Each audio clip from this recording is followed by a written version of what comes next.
Antarctica has been called the sleeping giant, and it is being awoken by climate chaos. We will fall back, meaning it's going to get a lot darker, a lot earlier. Yes, in tonight's Question Everything, WBZ's Mike Sullivan does some myth busting, asking, why did we create daylight saving time in the first place?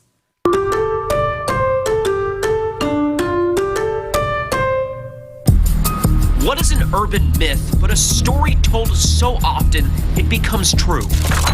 Bloody Mary, the Loch Ness Monster, Bigfoot. How about the story of daylight saving time? Definitely an urban myth, not a rural myth. Its origin story is vaguely known, often mistold. I think it had to do with farmers, right? The farmers needed the extra daylight. What the farmers want, that's what I support. What if I told you farmers didn't support it in 1918 when the U.S. adopted daylight saving, and today they still don't need it? It really is all about when it's sunlight. It's time to punch the clock when the sun rises. Time to punch out at Belkin Lookout Farm when it sets. There is no saving daylight. We may pick up some additional light in the afternoon, but at that point, a lot of times it's really hot. If it's not for farmers, then who? Have you heard it was authored by Ben Franklin? He suggests that Parisians could actually save a lot of money on candles if they got up earlier in the morning rather than sleeping until noon. Ah, energy efficiency. Now we are piecing together history. It is really an idea adopted during the First World War to save energy for the war effort. An extra hour outside means less time inside with the lights on. And that's why it's daylight saving, or saving. Then put your little hand in mine. There ain't no hill or mountain we can't climb. Babe, I got you, babe. I got you, babe. Okay, campers, rise and shine, and don't forget your booties, 'cause it's cold out there today. It's cold out there every day. What is this, Miami Beach? Not hardly. We've got some breaking news. We may never have to change our clocks twice a year. A bill to make daylight saving time permanent nationwide just cleared a major hurdle today. So the House of Representatives passed the Sunshine Protection Act. Our Lydia Fielder is looking into it. Explain what's going on here. Yeah, this smile is on my face because the legislation just passed this afternoon in the House with wide bipartisan support. Save the clock tower! Save the clock tower! Mayor Wilson is sponsoring an initiative to replace that clock. 30 years ago, lightning struck that clock tower, and the clock hasn't run since. We at the Hill Valley Preservation Society think it should be preserved exactly the way it is, as part of our history and heritage. There you go, lady. There's a quarter. And basically what it would mean, we would no longer have to spring forward or fall back. Right now, every state except Arizona and Hawaii switches to daylight saving time in the spring and then back to standard time in the fall. And you know, you can expect hazardous travel later today with that, you know, that blizzard thing. Oh, that blizzard thing. That blizzard thing. Oh, well, here's the report. The National Weather Service is calling for a big blizzard thing. Yes, they are, but you know... Former United Future leader and Internal Affairs Minister Peter Dunn has been a strong advocate to keep it going, and he was behind the successful campaign to extend daylight savings an extra 3 weeks in 2007, and he joins us now from Wellington. Morena, good morning. Morena, how are you? Yeah, really good. Thank you so much. Well, let's get back on topic, talking about daylight savings. Now, as far as I am aware, this became a thing in 1941, then it became even a bigger thing in 1990. So how did it come about? Well, there had been agitation. There's a Dunedin MP called Sidey who had been agitating for it from about the 1920s. As you say, during the war, we introduced half an hour of permanent daylight saving, which we've never got rid of. And then in the 1970s, we introduced summer daylight saving, and gradually it's been extended until we've now got 6 months of the year on ordinary time and 6 months on daylight saving. There's another reason why today is especially exciting. Especially cold. Especially cold, yeah. Okay. But the big question on everybody's lips. Yeah, their chapped lips. On their chapped lips, right. Lips. Do you think Phil's gonna come out and see a shadow? Punxsutawney Phil. That's right, woodchuck chuckers. It's Groundhog Day! Of course, this means the sun sets much earlier during the already depressing winter months. President Trump has pushed Congress to pass legislation over this. During a House Rules Committee meeting yesterday, lawmakers said later sunsets would increase tourism and help economies. It could also help lower crime rates. studies have shown even changing our clocks can have a negative impact on our health overall. So you're a huge advocate of daylight savings. Back in 2007, as we said, extended daylight savings, which was successful. So, I mean, why? Why are you so passionate about this? Public demand, really. A lot of people enjoy, particularly with our outdoor lifestyles, those warm summer months, the ability to get out after work at night and have a barbecue with the family, all of those sorts of things. Rook, this ends now. Submit to a smart mark and join the glorious victory of order over chaos, or you will be eliminated. Changing the clocks harms our health and safety. There have been a lot of studies, Madam Chair and Ranking Member and members of the committee, that have shown an increase in the rate of heart attacks and strokes in the 2 days immediately following the time change. So here's what permanent daylight saving time would look like in Nashville. Right now, our earliest sunset during standard time is 4:32 p.m. That's in early December. That would move to 5:32 p.m., giving us an extra hour of daylight. But our latest sunrise, conversely, would also be pushed from 6:58 to almost 8 o'clock in the morning. So a big concern with that is children getting to school. If daylight saving time becomes permanent, then kids would be waiting for the bus and walking to school in the dark during the winter months. Obviously, many safety concerns, I should say, with that. So what is next for the bill? It now has to be approved by the Senate before it goes to President Trump to be signed into law. And I think that really the balance is about right now. I wouldn't want to extend it any further because I think it's a little too dark in the mornings if you go too far back. But it was just really recognising that most people enjoy being able to enjoy those extra hours of sunlight over the warmer months. Now, you were supporting this. Last year there was a lobby group which was pushing to get rid of it. So what were their reasons for trying to get rid of daylight savings? I think the main reason people have always been opposed to it is the disruption to their body rhythms, the fact that the 1 hour addition or subtraction at the end is pretty difficult with adjusting with young children, for instance, and all of those sorts of situations. Bedtime for you, Kevin.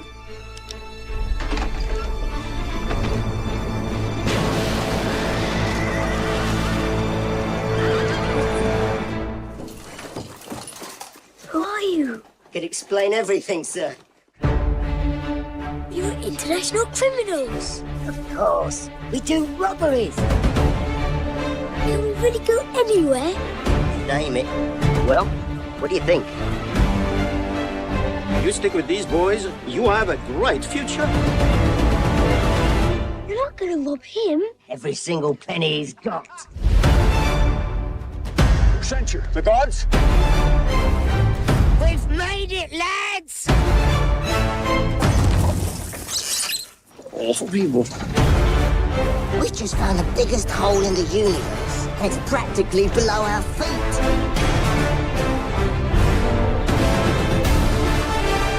I'm a reasonable man. Give me the map. Stop them! By every means in my power!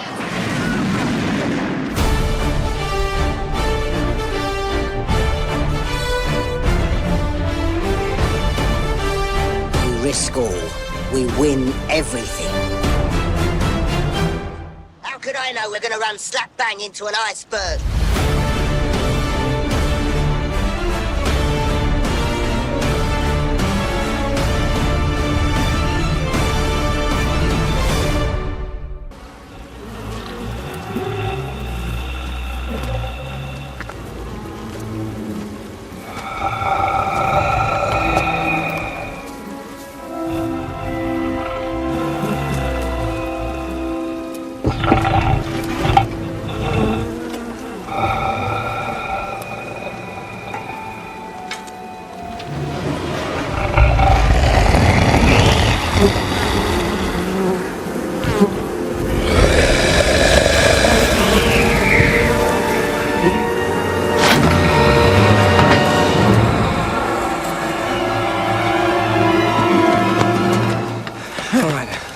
The moment he clears that hole, we make a run for it.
We have before us the opportunity to forge for ourselves and for future generations a new world order, a world where the rule of law, not the law of the jungle, governs the conduct of nations. When we are successful, and we will be, we have a real chance at this new world order, an order in which a credible United Nations can use its peacekeeping role to fulfill the promise and vision of the UN's founders. Antarctica sea ice is at an all-time low. New figures show that this September it was 1.5 million square kilometers smaller than the average for this time of year, an area roughly the size of Portugal, Spain, France and Germany together. The Greenland ice is also melting, and melting fast, losing over 250 gigatons of ice every year. All of this spells catastrophe around the world. What happens in Antarctica does not stay in Antarctica. And what happens thousands of miles away has a direct impact right here in Antarctica. We live in an interconnected world.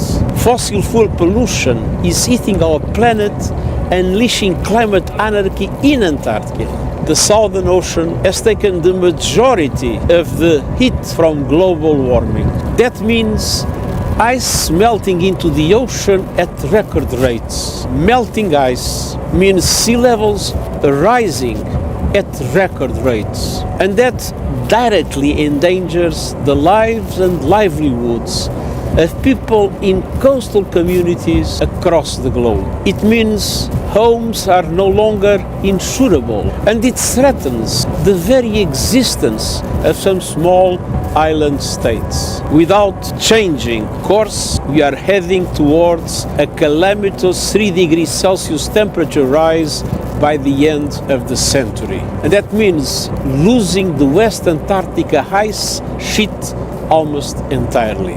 This alone could ultimately push up sea levels by around 5 meters. A global tragedy. We are trapped in a deadly cycle. Ice reflects the sun's rays. As it vanishes, more heat is absorbed into the Earth's atmosphere. And that means more heating, which means more storms, floods, fires, and droughts across the globe, and more melting, which means more heating.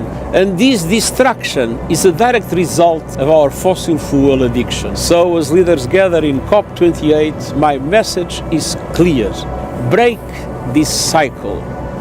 Act now to limit global temperature rise to 1.5 degrees Celsius, protect people from climate chaos, and then the fossil fuel age. We must not let all hopes for a sustainable planet melt away. I mean, it's so almost extraterrestrial to think about, quote, saving the planet. And if you said that to most people, they think you're just a crazy tree-hugging, lefty, liberal, do-gooder, whatever, and there's no relationship. But really, that's where we are. Climate change. It's real. It's serious. And it's up to us to solve it. We are faced, I think, with the most challenging geopolitical and geoeconomic situation for decades. We have a weak recovery that easily can turn into a recession. We have not that much movement on the green transition as we have hoped, and we are not out of the woods when it comes to COVID, the pandemic.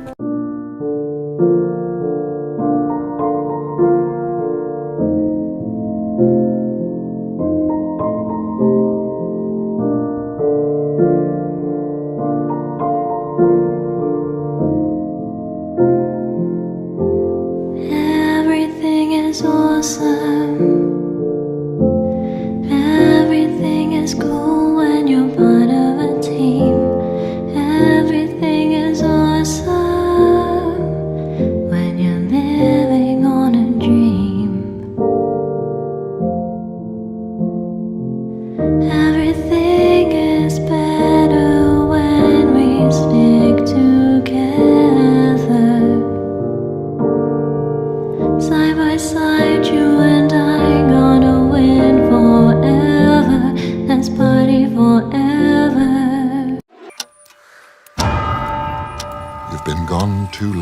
powerless, there are matters which might benefit from your attention. Friends cannot be neglected.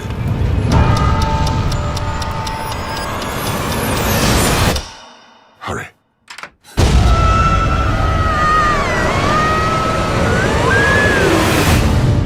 When the day becomes the night, and the sky becomes the sea, when the clock strikes heavy, and there's no time for tea, and in our darkest hour, before my final rhyme, she will come back home to Wonderland and turn back the hands of time.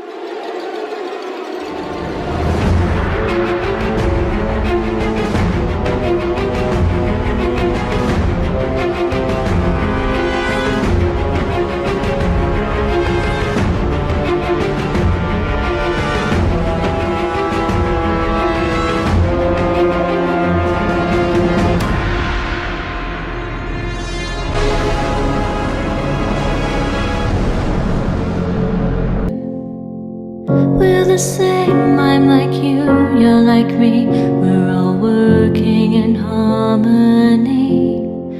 Everything is awesome. Everything is cool when you're part of a team. Everything is awesome when you're living on a dream. I think the strength of the World Economic Forum's annual meeting here in Davos is that we have business and governments and civil society together. I know that during this meeting there will be many companies announcing that they will go net zero when it comes to CO2 emissions by 2050. We'll also have a gathering of the largest companies in the world here committing to green their supply chain. So the Apple, Amazons of the world say, we will only buy products from you if you then reduce your CO2 footprint. I think this is very strong signals, and I think this is the strength of our annual meeting.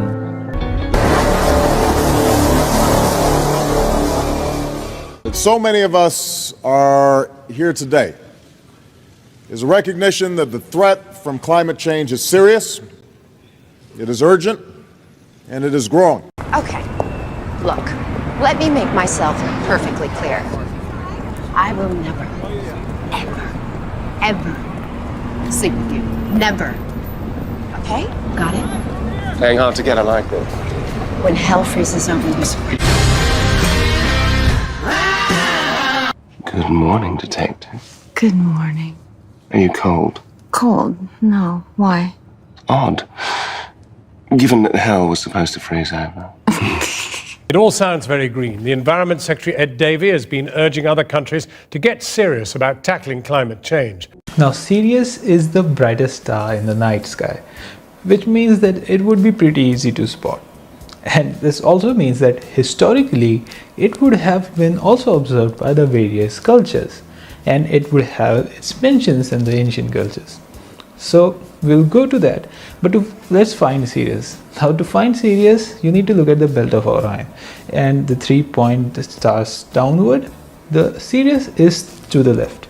So to be more precise, in coordinate system, Sirius is right ascension 6 hours 45 minutes and 8.9 seconds with declination about minus 16 degrees 42 minutes and 58 seconds. I thought some of you might be interested in the UN chief's latest climate crisis report. He is fresh off a trip to Antarctica and has informed us that it is melting more rapidly than ever in history, even more rapidly than the last time it was melting more rapidly than any other time in history. I thought this could show us the direction that they're intending to go. The attack on water, the attack on food. This is going forward and they're just making it clear. So I thought I'd share it. One thing I'm seeing in type, of course, is in relation to Pharaoh's dream that Joseph interpreted about the 7 years of plenty and the 7 years of famine. And it's my contention, my speculation, if you will, that we are entering the 7 years of famine.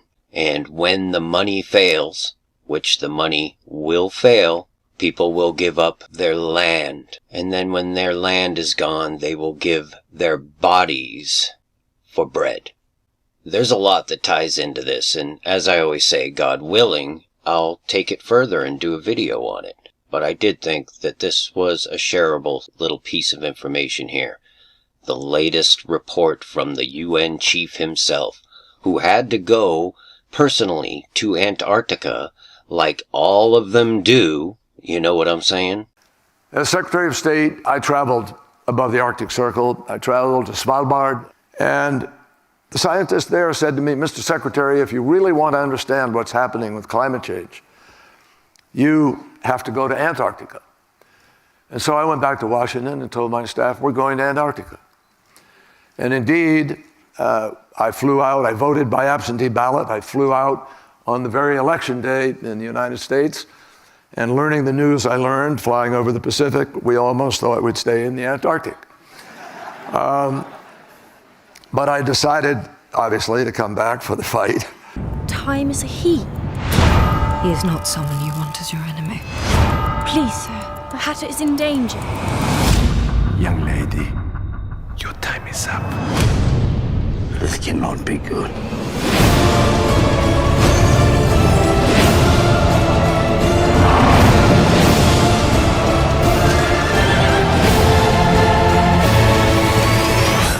Hello, Alice.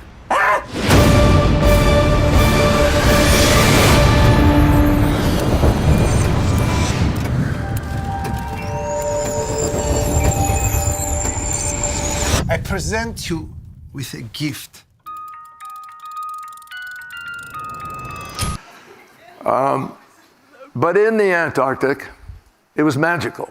I mean, I've never seen wilderness like that. There was something eerily grounding in this. And the firsthand impact of climate change that was being described to me by the, nearly 20 plus scientists from each of 20 plus countries that go there to do research chilled me in terms of, beyond the cold, in terms of what we're facing. I was at ground zero for climate change at McMurdo Station.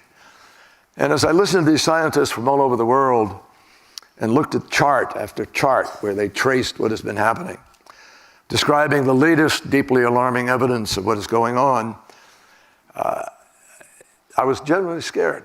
How do you translate this into a language that the average citizen can understand and connect to? I flew by helicopter over the great West Antarctic ice sheet, which now people say is threatened to perhaps break off or slide down and go off into the ocean to melt. I learned how the warmer water is spilling over the continental shelf and churning below the ice and creating instability in it. A scientist from New Zealand named Gavin Dunbar described what they're seeing as an unmistakable canary in the coal mine. These four friends started partying in 2010 and woke up in 1986. Must be some kind of hot tub time machine. There's some kind of retro thing going on this weekend? Leg warmers. Jerry Curl! What color is Michael Jackson? Black? On March 26th, they have one weekend in the 80s. I hate this decade. How am I supposed to get a job? To rewrite their future. You gotta do exactly what we did 20 years ago. Like you step on a bug and internet's never invented. Right. Oh, then you have to talk to girls with your mouth. With John Cusack. Do you know what happens to you when you get fat? Oh! Rob Corddry. There's money to be made here. We can invent the Flowbee. The Snuggie. Sam, wow. Wow. Craig Robinson. My wife, she cheated on me. I found an email. Hey, what's an email? It's not the point.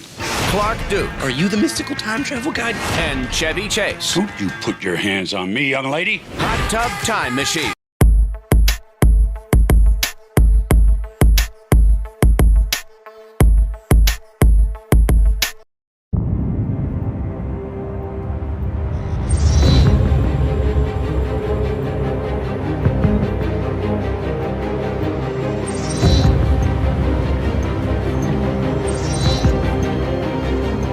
Just want something to have more time in my hand than hours in the day.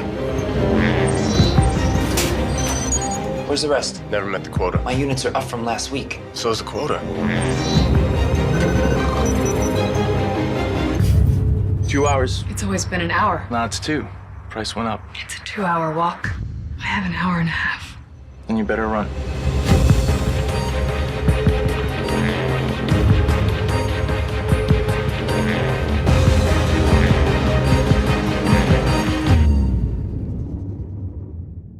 The poor are meant to die. It's how the system works. What the hell's that supposed to mean? You really don't know, do you? How old are you in real time? 28. I'm 105.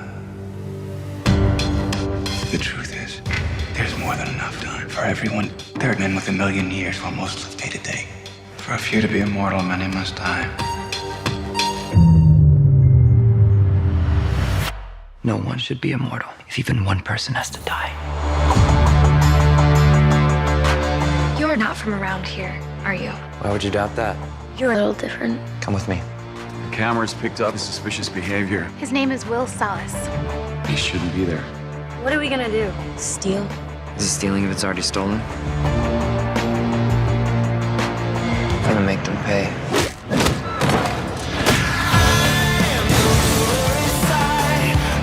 Come on, help yourselves! Take the time, it's free.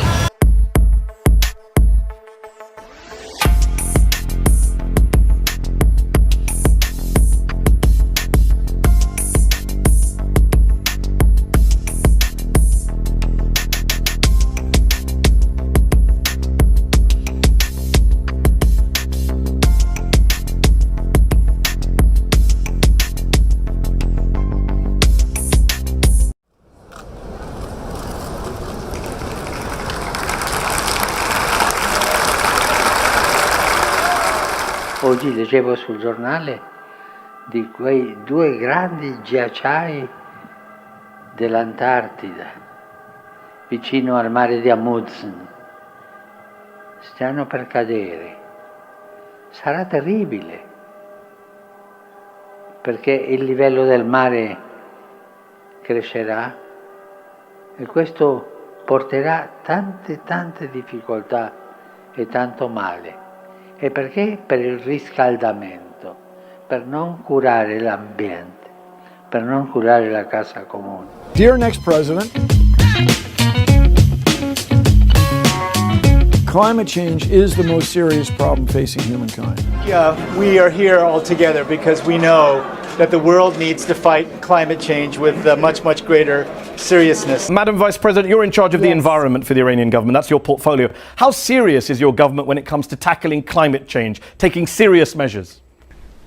Yes, our government is very serious because we adopted a low-carbon economy last year in the government, and we started working in that direction. Earth's climate is now changing faster than at any point in the history of modern civilization, primarily as a result of human activities, and the climate change could kill thousands of Americans and cost the U.S. economy hundreds of billions of dollars. Pretty seriously.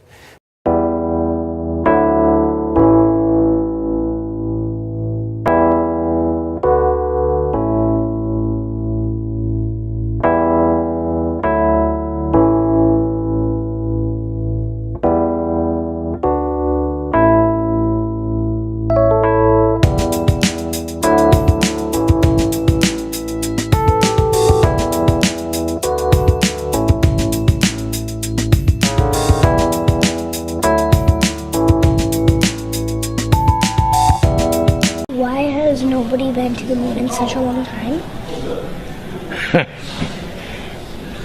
That's not an 8-year-old's question. That's my question. I want to know, but I think I know. Because we didn't go there, and that's the way it happened. I'd go to the moon in a nanosecond. The problem is we don't have the technology to do that anymore. We used to, but we destroyed that technology, and it's a painful process to build it back again.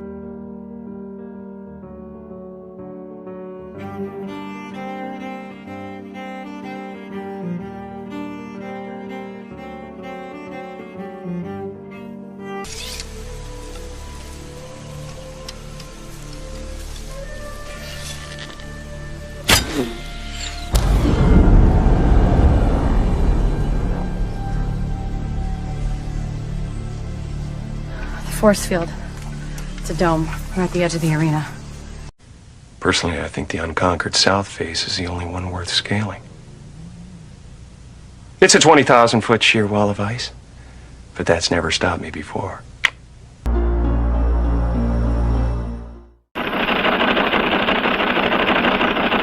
It's time for the Longines Chronoscope, a television journal of the important issues of the hour, brought to you every Monday, Wednesday, and Friday. A presentation of the Longines Whitnor Watch Company, maker of Longines, the world's most honored watch, and Whitnor, distinguished companion to the world-honored Longines.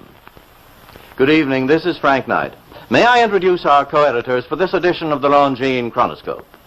Larry Lasser, CBS News correspondent, and Kenneth Crawford, National Affairs Editor of Newsweek magazine.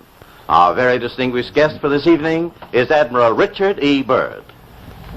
The North Pole used to be a no-man's land, but these are the days when, by buying a ticket on a commercial airliner, you can fly across the North Pole and drink a cocktail at the same time. Yet only 60 or more years ago, about 35 years ago, our guest tonight found out whether there was any land north of the North American continent. He made that first discovery flight, and I must say that Admiral Byrd, our guest tonight, is not only our greatest living explorer, but he's been an inspiration to countless Americans. Admiral Byrd, you've been to both the North Pole and the South Pole. Is there any unexplored land left on this earth that might appeal to adventurous young Americans? Yes, there is. And not up around the North Pole, because it's getting crowded up there now, because they find out it's really usable, not only to live in, but militarily. Where did you get that? We can't have 1,000 years in the wrong hands. It could cripple the system. I will stop him. The problem is, everybody wants to live forever. We're not meant to live forever. We are the kids of the in-between. You know we're coming to get you. Let's hope so. His crime wasn't taking time. He was giving it away.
But strangely enough, there's left in the world today an area as big as the United States that's never been seen by a human being. And that's beyond the pole, on the other side of the South Pole, from Middle America. And I think it's quite astonishing that there should be an area as big as that unexplored. That's a tremendous So challenge. there's a lot of adventure left down at the bottom of the world. Well, Admiral, do you hope to see that? I do. Well, Admiral, Yes. would you say that since you've been to both the extremities of Earth, are these expeditions to such far-off places, are they getting easier because of modern techniques, or is danger still close at hand? Well, it's a little risky, but nothing like it used to be with the old slow planes and the small cruising radius where we had to put down bases. We replaced the dog teams, and of course that was a big improvement. But now the planes go much faster and they are safer, and they have a much bigger cruising radius. You haven't got the danger of a terribly heavy load. Admiral, an expedition to which I believe you're the advisor is now en route. What is that expedition doing? Well, that's the icebreaker Atka, and it's a reconnaissance expedition. It's going down to the South Pole area to make certain observations and to look for some bases. They will be back in April, and they will report back, and upon the information we get from that undertaking, we will base the bigger expedition that's to follow. Is that very definitely planned, or is that... That is being planned right now. So I'm willing to say to you that there will be a number of expeditions that will follow, I think, year after year, at the bottom of the world, because the government has really become interested. Well, Admiral Byrd, I can understand, I think everybody can, the interest in the North Pole because it's so near our greatest challenger, Soviet Russia. But why this interest in the bottom of the world? Nobody living down there, is there? No, it's pretty cold.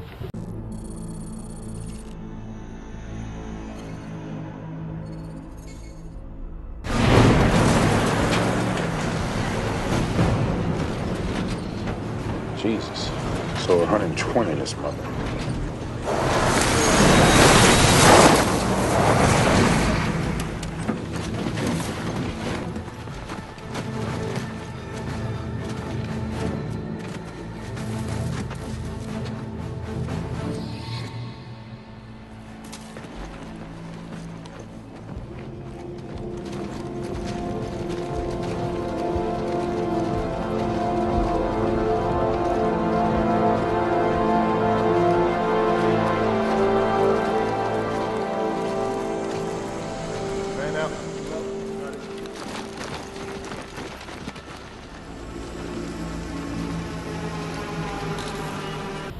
There's only one permanent resident, that's the emperor penguin. The little ones live further north.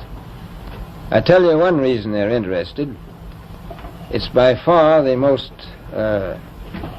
valuable, important place left in the world for science. That's why the scientific groups all over the nation are really interested. But more important than that, it has to do with the future of the nation, those to come after us, or even during your lifetime. Because it happens to be an untouched reservoir of natural resources. And, as the world shrinks with an ever-increasing acceleration, far-flung places, once useless, like we thought the North Pole was, and no man's land, become very useful. The bottom of the world will be important, not only to us, but to our allies. I was going to ask you, does it have military importance? It has some, and as the world shrinks, it will continue to shrink with an ever-increasing acceleration, thus bringing these places closer. And in the future, I can see a time when it will be very, very important strategically. Well, has the development of air power increased the strategic importance of places like the very much Parma Peninsula, was it? Very much so. Even now, if anything happened and we lost the Panama Canal, we would have to control the islands just north of Antarctica, which are part of Antarctica, then between there and Cape Horn. I've heard it said that there are 7 continents in the world, and one of them has never been seen by a woman, and that's Antarctica. Is that actually true? Well, if the Parma Peninsula is an island, as far as I know, that's true. No woman's ever stepped foot upon the Antarctic continent, and it's the most peaceful place in the world. Well, I'm sure that won't last very long. I understand now that you're working with the Arnold Bread Company in charge of frozen foods. Now, is there any future for frozen foods down these frozen extremities? Well, I think the human race can be helped by that. This was thought out by Dean Arnold, who's, in my opinion, a great humanitarian.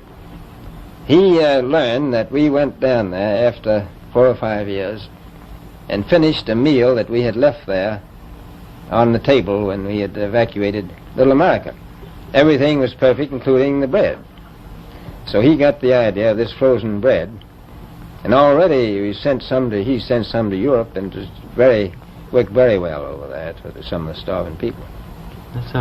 So you can store it down in the Antarctic and against the lean years, and you wouldn't have any people in the world really starving if you did that. Yes, in the event of an atomic war. You'd stay there forever.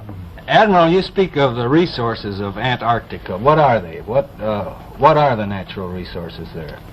Well, we've found enough of coal within 180 miles of the South Pole in a great ridge of mountains.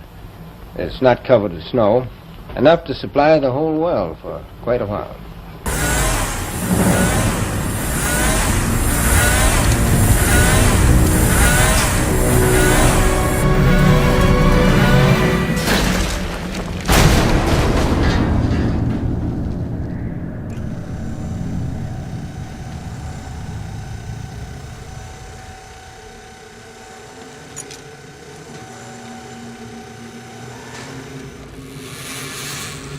Base, we're in.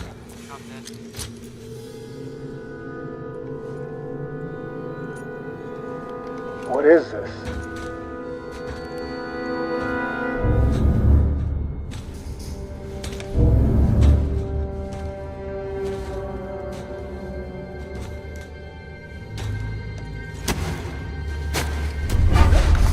Careful.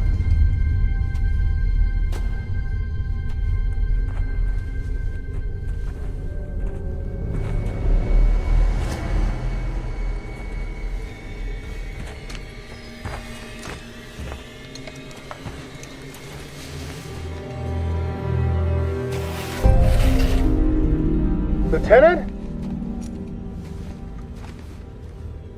What is it? My God. Base, give me a line to the Colonel. 3 a.m., sir. I don't care what time it is. This one's waited long enough. Well, that's the coal. Now, there's evidence of many other minerals. We are pretty sure there's oil. Now that coal shows the bottom of the world. Now by far the coldest spot in the world. Where that coal is gets 100 below zero in the winter. Well, it was once tropical. So we think there's oil there, and there's evidence, probably uranium there. is it any secret, is there uranium there? That would be the only thing that would be practical to actually go after, I suppose. Everything else would be economically unfeasible, wouldn't it? Well, as we recklessly expend our resources, the time will come when we'll have to go after that stuff down there. Well, you know, I avoided what you said about uranium. I'm not sure about that. I don't want to have the world fighting over the Antarctica. And Robert, is there a competition among other nations to try to get information about Antarctica and possibly to secure some of these resources? Well, yes. There are now 7 nations very much interested. Russia is interested tremendously. That I'm sure of. Australia has an expedition down there. The Argentine, the Chile, New Zealand, Britain, and so on. Now, you can understand those people down there being interested because they live down there, the New Zealanders, the Argentinians, the Chileans, and Australians. And so we don't do much about claiming anything. Admiral, you make this sound a little crowded. Are there that many expeditions now there or en route there? Well, you know, as I said, it's the most peaceful place in the world, but I don't think it will be for long because of this intense interest on the part of other nations and this nation. Well, Admiral Byrd, are private expeditions a thing of the past? Is expedition and exploration, making expedition and exploration now purely a government function because of the tremendous cost No, I don't think so. I think down south it may be more or less a thing of the past, but not other expeditions that go there. A lot of them go north now. This latest expedition now on the way is a government expedition, I take it. Yes, that's the government. However, may I ask you, is there a great difference between the top of the world and the bottom of the world? There is. Now, the North Pole is the center of an ocean 10,000 feet deep. The South Pole, the center of a plateau, 10,000 feet high. The North Polar Sea is surrounded by continents slightly frozen.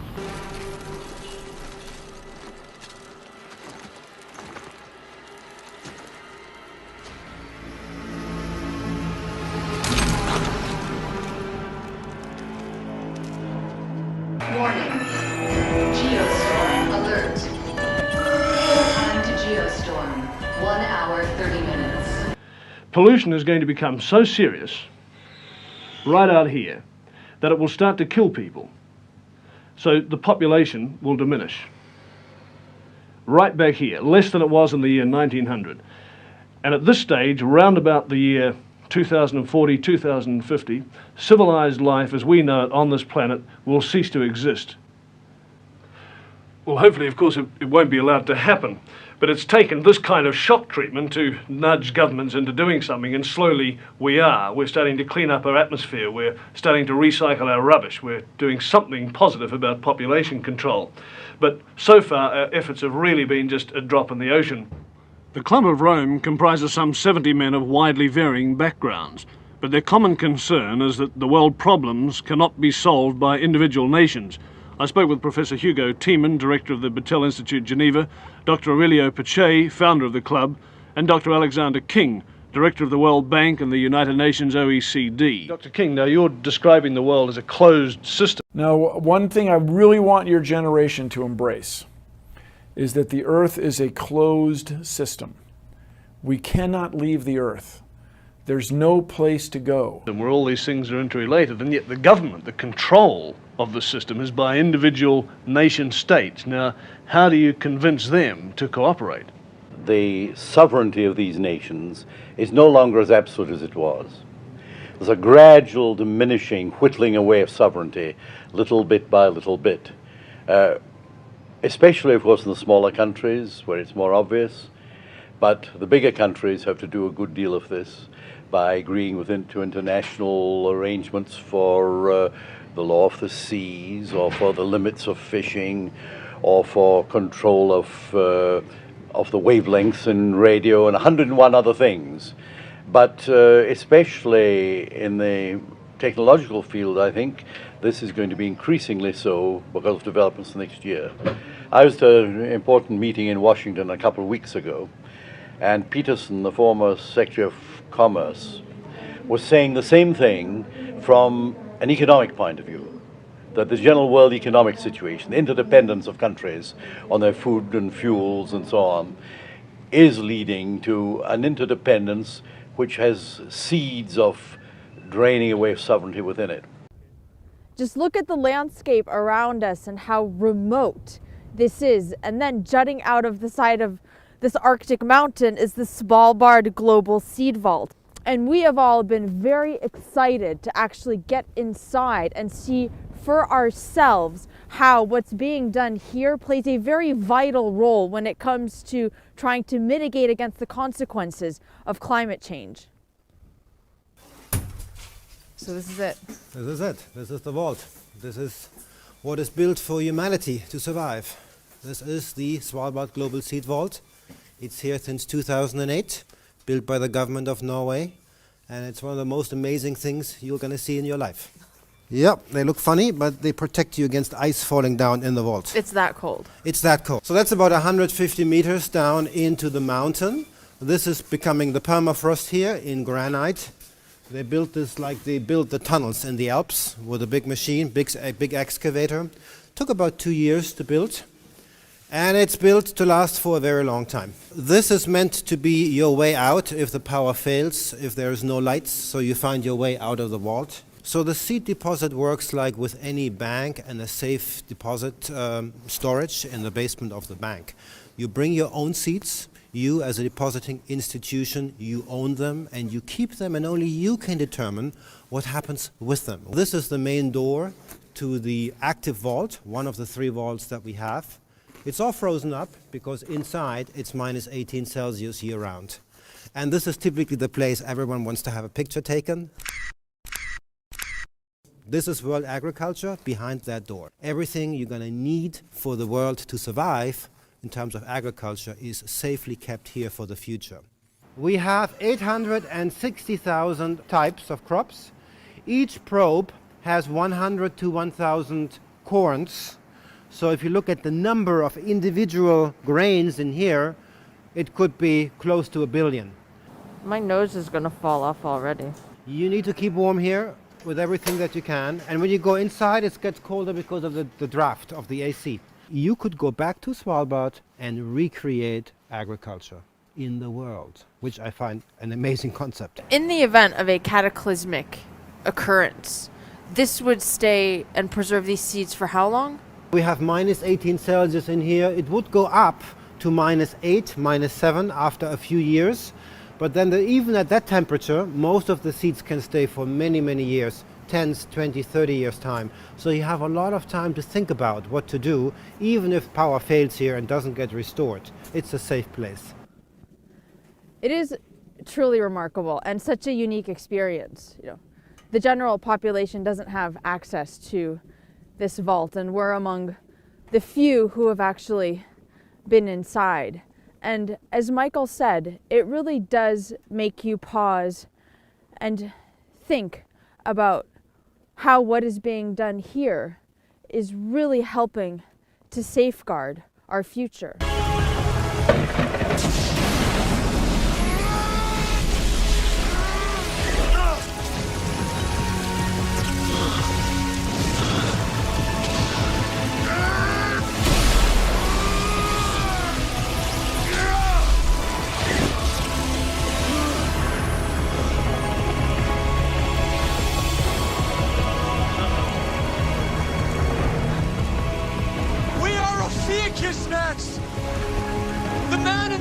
The serpent and the man, they're not killing each other.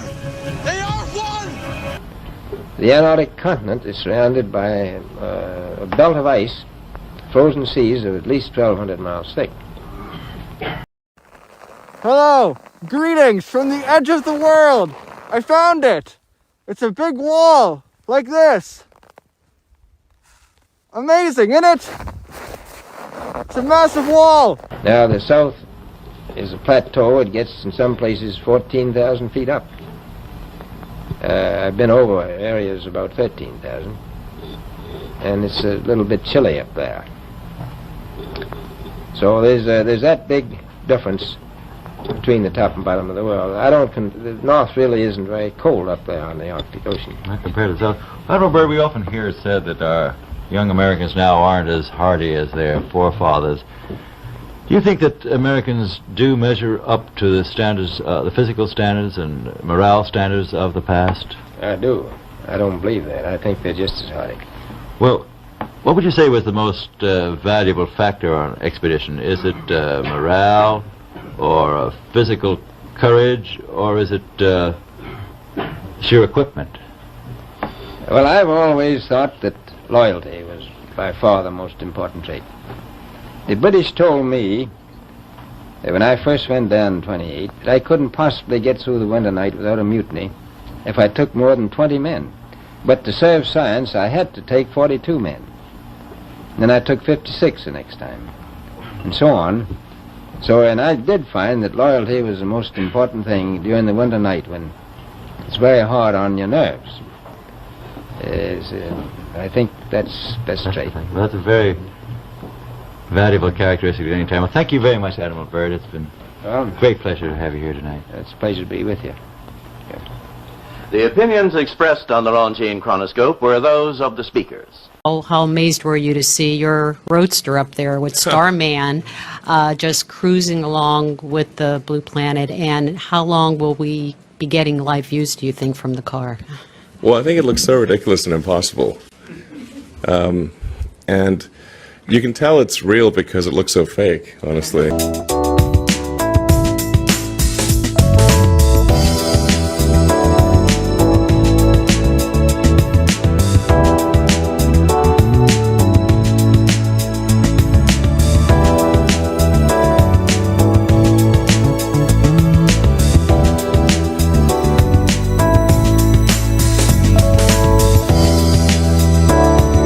Well, yeah, people come out and they've run out of anecdotes, you know, and they just start making stuff up. Yeah. Like that Neil Armstrong guy. Have you seen him on the talk shows? Neil Armstrong, you mean the first man to walk on the moon? Talk about a fish story. Yeah. Man, and they're buying it. Oh, yeah. Yeah.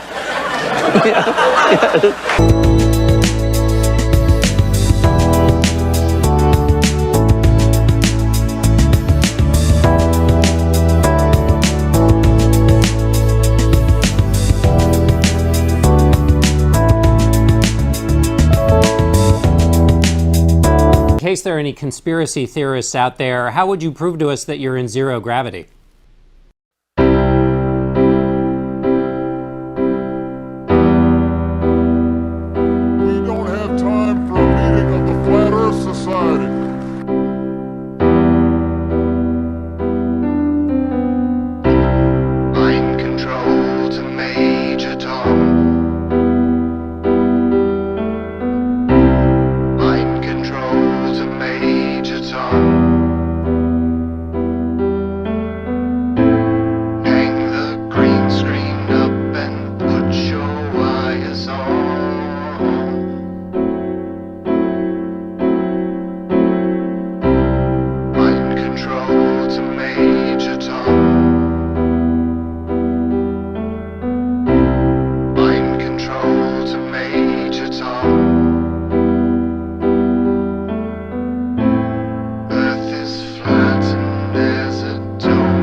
Hi guys, this is Ed, and welcome to the Outer Dark. Well, there's been a number of very strange things happening around Antarctica lately, since a number of very prominent people this year have made trips to Antarctica. But is there something happening in Antarctica that we don't know about? Well, stay tuned as the Outer Dark brings you 5 things we know about the elites and Antarctica. Number 10. First, some context. Antarctica is a barren, vast region, almost twice the size of the United States, and at the southern hemisphere, south of New Zealand. That is, it's massive. It's a massive, huge landmass, and covered in ice. There is large scrolling reserves of ice-capped mountains and rocky land. But what is the mystery? Well, number 9. It is the weird sequence of events. Since on the 12th of February, Russian Orthodox Church leader, Patriarch Kirill, met with Roman Catholic Church leader, that is, the Pope, in a historic meeting between the two leaders, something that had not happened in 1,000 years. Let that sink in a moment. Now, this took place on the 12th of February, which is really strange, since straight after, that is only a few days after, on the 18th of February, the Russian Orthodox Church leader, Patriarch Kirill, then flew straight to Antarctica, as you can see here. That is, literally a few days after he met the Pope. But this old man, who's an elderly old man, and a head of a religious movement, that is Patriarch Kirill from Russia, doesn't even take a week or a few weeks to rest from that tiring trip. No, he flies straight to Antarctica. That is, through a labyrinth of airports and stopovers.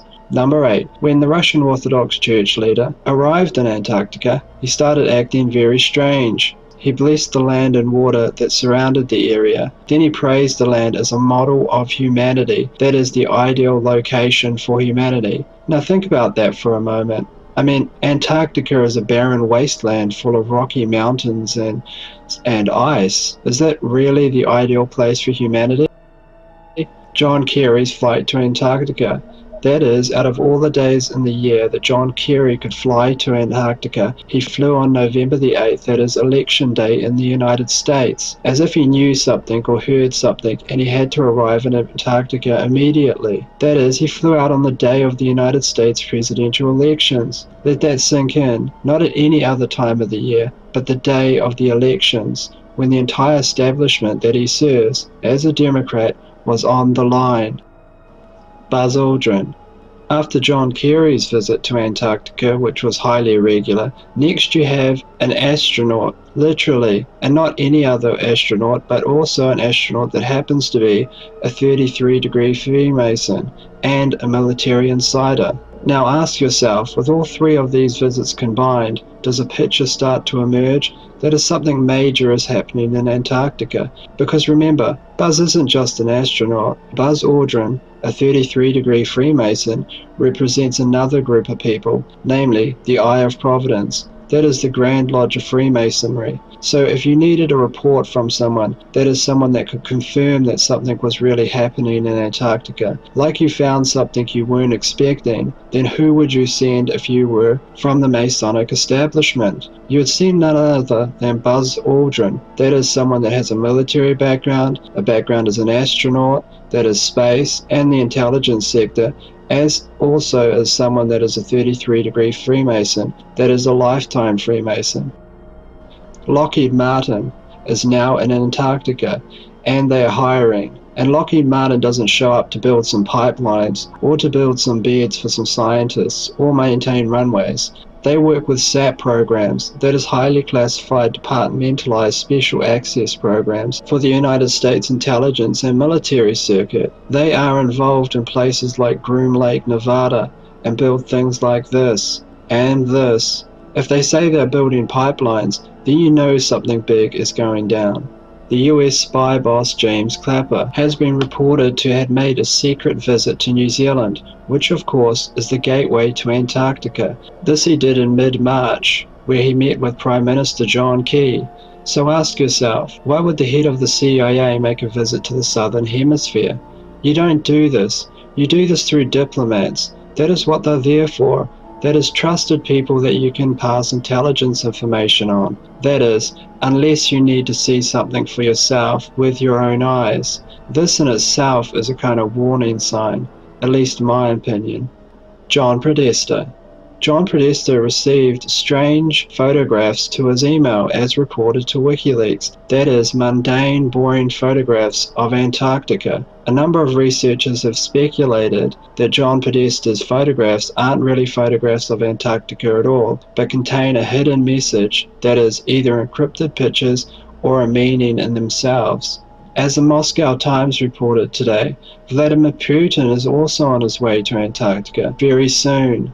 That is, the second most powerful man in the world is headed to Antarctica at a time full of international conflict, when relations between the United States and Russia, at least on the surface, seem to have a major problem. What does this mean? Well, if you're sending the Secretary of State John Kerry, and maybe perhaps Obama's even been there himself, as some researchers have stated, then who's next? Well, it would be the next most powerful person, Vladimir Putin. It is also worth noting that on October the 22nd, that is of 2016, it was finally reported that the Russians actually found an underground Nazi military base in Antarctica. Just a side note regarding Vladimir Putin, because the territory that the underground Nazi military base is found in Antarctica is controlled by the Russian Federation. And this isn't a conspiracy theory, guys. This was reported widely by newspapers like The Independent, as seen here. And the Nazi military base, that is the underground bunker system, was said to contain relics, that is, at least the Nazis themselves were in pursuit of some kind of relics in Antarctica. So if you read between the lines, that is another very interesting note that's come to light just this year, that is in October. Number one, it's hard to say what's really going on in Antarctica. Is there some kind of base there, some kind of super city for the apocalypse, or maybe ancient ruins that are so shocking the political establishment's freaking out? But what is the evidence really that there is something strange there? Do we have any evidence at all? Well, we have one thing, and that's a very strange satellite image, an image taken from Google Earth. The exact location will be placed in the description, of course, so you can confirm it independently by yourselves. Now, what is this? Take a look. Well, it can't be natural. No matter how you look at this, it is clearly artificial. There is a set of what seem like massive protrusions around the outside of the object, and symmetrical mathematical rows, that is, artificial again. On the surface, there is no telling what this could be. The cave behind, however, is 30 meters, or about 100 feet, which makes the opening massive. And if you look at the glacial patterning, that is the size of the object and the ice around it, you can imagine that it's been sitting there for a while. That is, at least we can assume that it hasn't been created this year. But what does this mean? I think it could be two things. Either these are ruins from an ancient civilization of some kind, or they're evidence of something being built fairly recently. What I mean by that is at least in the time period when we could have built such, say in the last 80 years or so. Either way, you don't build something like this, which looks like a door to a massive underground structure, for no reason. You build it there as a permanent feature, and within a rocky terrain, just as you see here, a kind of bunker or super base. But why is it there? I don't know, guys. I have absolutely no idea. But I do know by this photograph alone that there is something in Antarctica. There is something there, and something has been built. At what time period we can only speculate, and that the elites are going there for a reason. You don't have all these high-profile figures going to Antarctica for no reason, especially from the religious sector, major religious sector, from the heights of power, John Kerry, Vladimir Putin, the director of the CIA, etc., unless there really is something going on in Antarctica. 14th, USA Today reported 91 volcanoes discovered beneath Antarctica's ice. But are they active? This was published also on Forbes, The Verge, Science Alert, and Quartz. Less than a month later, Newsweek carried this article under Opinion, Antarctica. What would happen if all the volcanoes buried beneath the ice erupted? If you do a little digging, this was actually an article that was originally published by The Conversation, academic rigor, journalistic flair, which again, once you dig in, is tied to globalist institutions, universities, and the like. But the question is, why would they even bring this up? Why would they republish this article on Newsweek, even if it's under Opinion, amidst all the chaos here? Now, if you read the article, it doesn't really say that anything is actually happening, that all the volcanoes would have to erupt at once to have some sort of cataclysmic event, but it does make me wonder what is really going on. And now it seems like the thing that's going around is this idea that there are caverns beneath the ice and even life. For example, phonemantra.com published today, Antarctica Mysterious Caves is life exists beneath the ice, which is just terrible grammar. Morning Ticker, scientists shocked by discovery underneath Antarctica ice. airherald.com, Antarctica's mysterious caves might hide life beneath ice. And then this strange website, BABWnews.com, that is buildingabetterworldnews.com, published totally shocking discovery in Antarctica has scientists very excited. And in the article, they claim that there are caverns beneath the ice, caves, if you will, some that are 77 degrees Fahrenheit. And this short article also suggests that scientists found DNA in these caves from plants and animals that can't be found elsewhere. Now, coming from the premise and background that we do on this channel and many channels like it, the prospect of a hollow earth, an underground cavern, or hidden chambers in the earth are topics that we have definitely explored. But with the recent focus and attention back on Antarctica, it does make you wonder, what are they preparing us for? Why have they gotten us into this psychological state as a population? And I would suggest that perhaps they are getting ready to rewrite history in a big way that might involve some sort of prehistoric human race. Some will call it extraterrestrial, but in reality, it's what the Bible talks about in the pre-flood days, the days of Noah, which we are returning to as Jesus stated in Matthew 24. The days when the sons of God mated with the daughters of men and had children called Nephilim, a race of hybrid giants that somehow survived one way or another, whatever your theory may be, after the flood, as it says in Genesis 6. And perhaps we are living in the age when those creatures, entities, gods, whatever you want to call them, might reemerge publicly. And we have to remember that the Vatican probably has known about this and probably has been the center of knowledge about things going on beneath our feet since the time of Jesus. The greatest cover-up of mankind has been led by the church, the ecclesiastical arm. And why wouldn't it? If Jesus Christ is the truth, then it's obvious that the largest institution that bears his name would be the most corrupt in order to deceive. There are a lot of conspiracy theories surrounding Antarctica. Are there pyramids down there? Are there ancient civilizations, ruins? Is it a pathway or a hole into a hollow earth? Is it an ice sheet wall that surrounds us?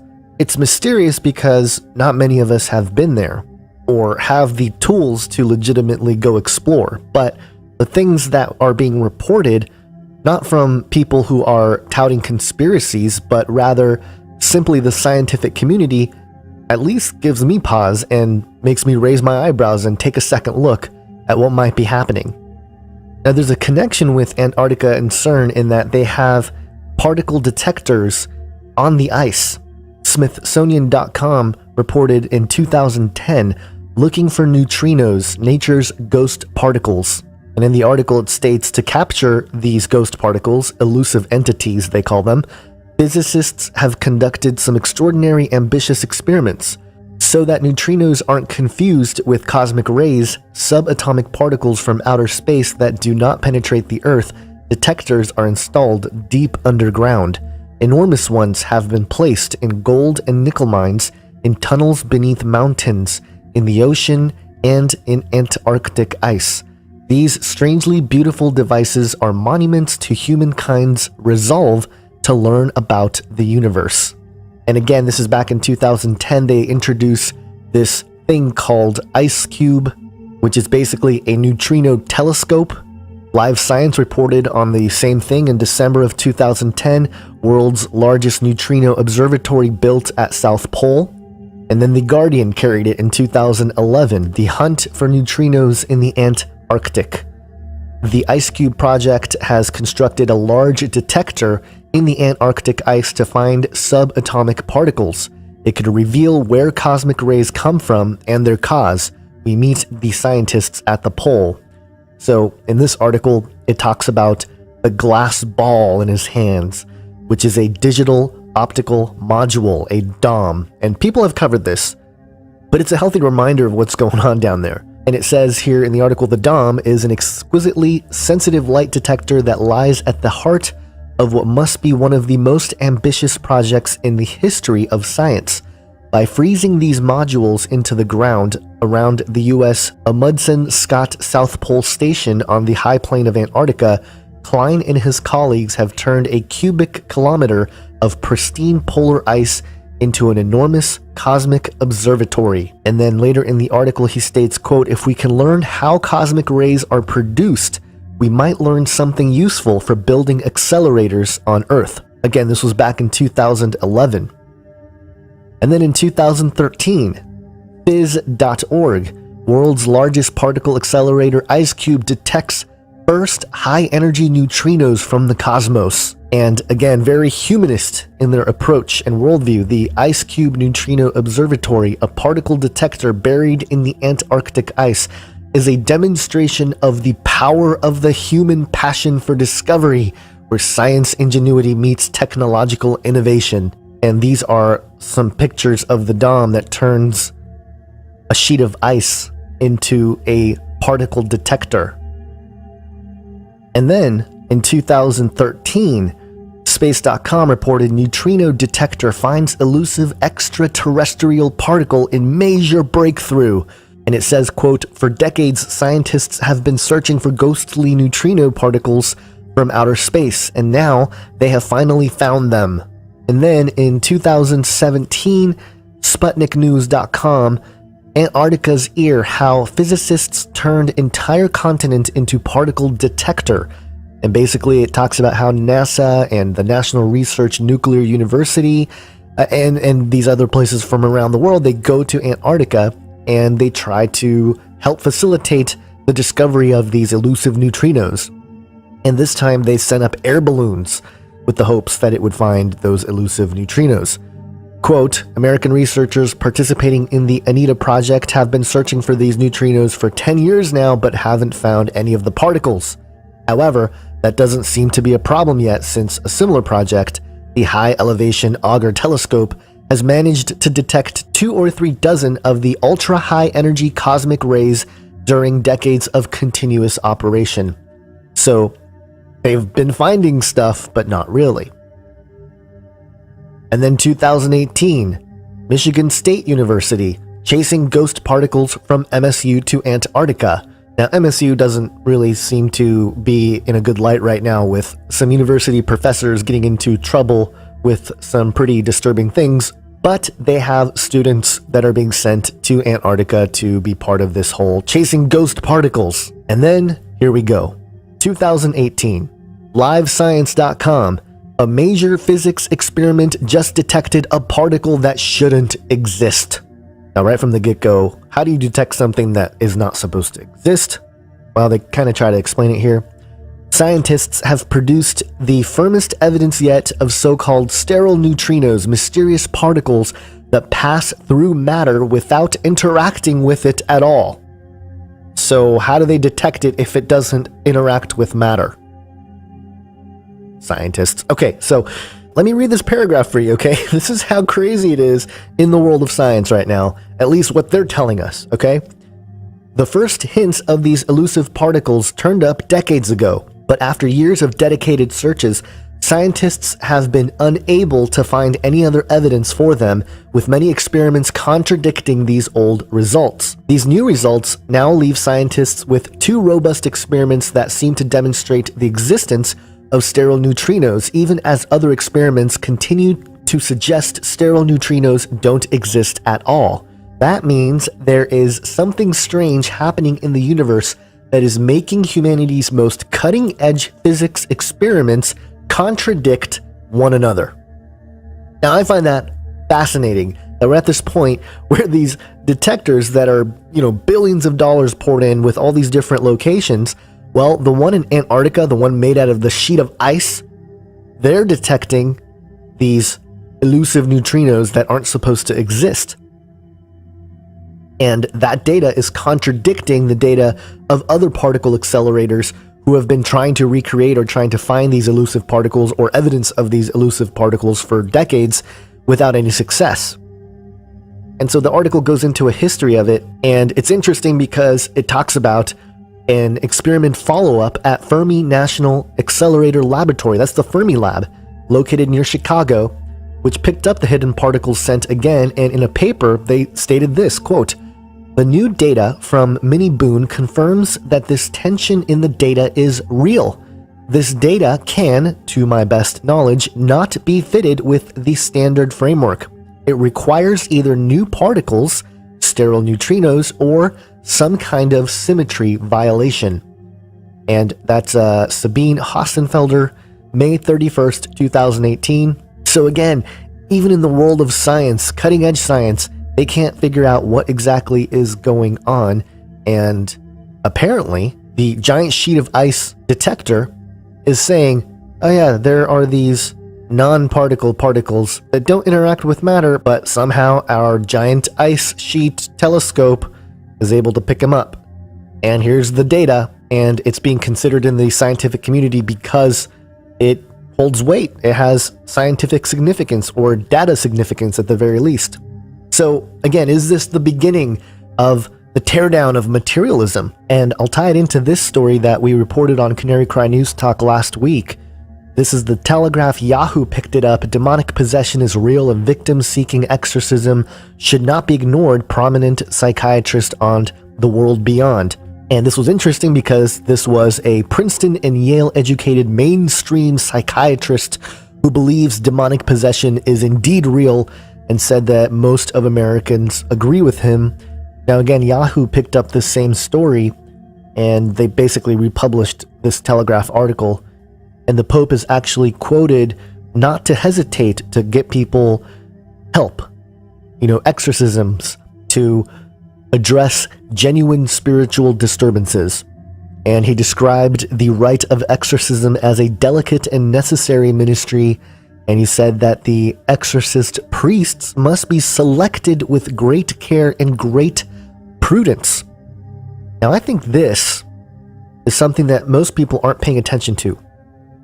But if there is a rise of demonic possession, or at least this change in modern science where contradictions and quantum science together creates this chaotic sci-fi world, because we don't really know from a materialist standpoint what exactly is the foundational building block, because they keep going down and they keep discovering these different layers and different particles and things like that. When it comes to material science, they really have no clue why anything is there to begin with. They just are trying to figure out the how and the what. So in that regard, I think it's interesting that culturally, societally, we are moving back to a more supernatural worldview. And I think it's precisely to create the great deception atmosphere. If you think about it, materialism, the theory of evolution, and just atheism in general created a vacuum, a spiritual vacuum in culture and society. And I think they did it at a time when they knew something like the internet would become available freely and openly to anybody who wants to participate, and the people will love it because it's more free content, it's more, information, it's all this stuff. And so they created the atheistic atmosphere at that time to create that spiritual vacuum in this time when great technological advancements are taking place. And when they have to bring the institutions and the pillars of society back into the supernatural worldview fold, they can control the messaging from top to bottom. And the Vatican leading the way here, being, Catholics and being Christian, quote unquote, and the Pope, who is the first Jesuit Pope, leading the way, saying, hey, we need to deploy these exorcist priests. And my point has been with this, basically he's saying that he needs to have this priest class, this modern day sort of spiritual crusaders who aren't, trying to take over or anything like that, but more so they are these spiritual authorities in exorcism, in getting rid of demons and things like that. And it's like, whoa, wait a minute. the Vatican is going to start saying, hey, they're the ones that have this authority. They will deploy the priests, exorcist priests, because they're going to have to be selected with great care and great prudence. And of course, the Vatican will be the one to decide who will fall into that category. But biblically speaking, we have the authority, as believers in Christ, we have the authority to deliver demons in the name of Jesus Christ, in the name of our Father. And so this sort of suggestion that you have to rely on authority, that's New World Order, that's Illuminati, that's totalitarian mindset in the form of religion.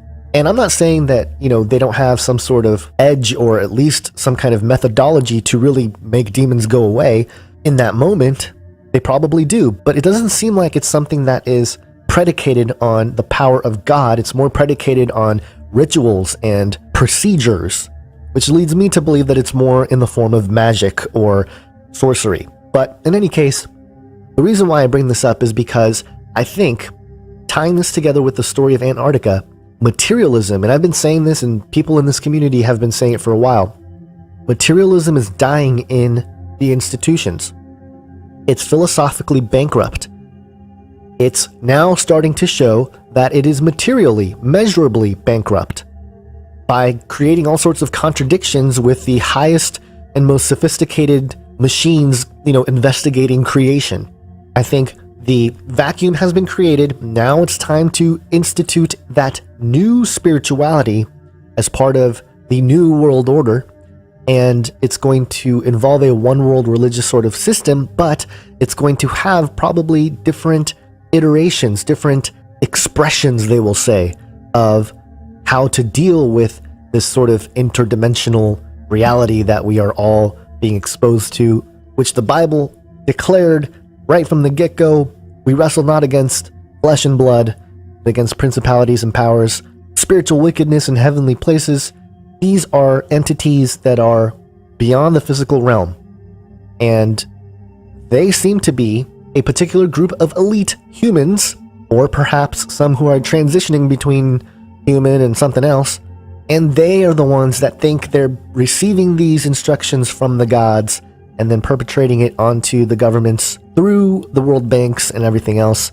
A lot of people look at the carnal pyramid going up towards that all-seeing eye, and they see, the elite group, the bankers, or the Jews, or the Jesuits, or, it's always one group. And certainly, things get pretty narrow up at the top. But I truly believe that there is a dark group that we don't see, that we can't identify just through the institutions that are public. I think there are many who are behind them that we never see, that we never hear about, and those are the ones that are really controlling a lot of this stuff, but they are the ones who are being really led by spiritual wickedness, by the principalities and powers that whisper these things into their ears and get them to build the things of Satan, not of God. And so there is a war at hand. It's not a carnal war, though. It's a spiritual war, and we're in the thick of it. I just can't help but to quote from Isaiah 40:26. Lift up your eyes on high, and behold who hath created these things, that bringeth out their host by number. He calleth them all by names, by the greatness of his might, for that he is strong in power, not one faileth. This is what people have been missing this whole time, and it's been right in front of our faces in the scripture. This is what God was showing Ezekiel. The wheels within the wheels are the belts that surround Earth. NASA calls them the Van Allen belts. These are the invisible belts of magnetic energy within the torus that keep everything in motion, everything moving like a fine-tuned clock. All the eyes that Ezekiel saw was the stars. All the stars are created by God. They are the luminaries. That is what makes up all the eyes that is being spoken of. What Ezekiel saw was the absolute pure beauty of our home that God created for us. This is what Satan wants you blinded to. This is the absolute magnificence that Satan doesn't want you to see. This is why they mockingly show you that image in Game of Thrones and other movies, the wheels within the wheels over the flat plain earth. They're showing you the truth right in front of your face, and they laugh because you don't understand and you don't see. This is the beauty, this is the sheer absolute beauty of the world that God created, and He called it good.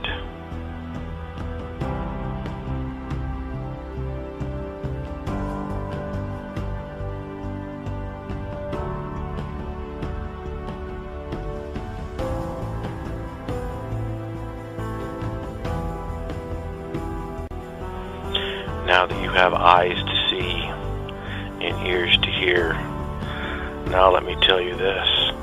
These wheels that we see, these bands that move like a clock, this is how the sun and the moon do what they do.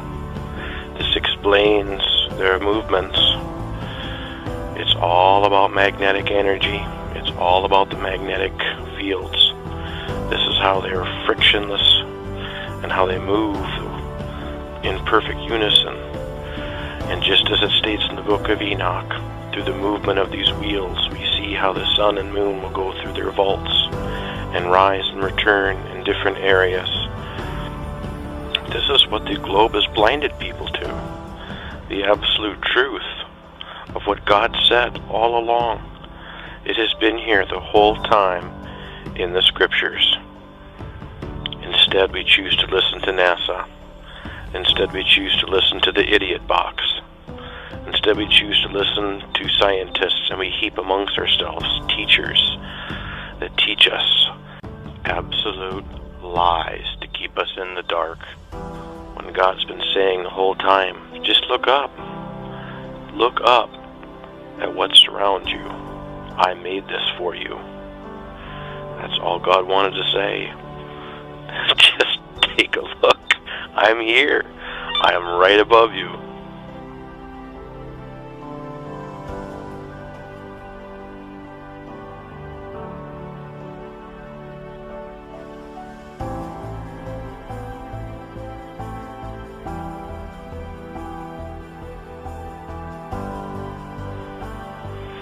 You can take comfort knowing that when you step outside and gaze up into that starry wonder of God's creation, just know that our Father in heaven is sitting up there right now, staring down at all of us, watching our every move. He knows everything that's going on down here. He has not missed anything. And just know and be comforted by the fact that our Father is right there, and He's been there this whole time. This is something that the world and NASA and the scientists can never take from us, ever. Even the lying powers and signs of Satan that are coming, the lies of the fallen angels and the lies of the world that are going to be ever increasing, will still not rob this from my heart, and they will never rob from me my faith in Jesus Christ, the King of Kings and the Lord of Lords.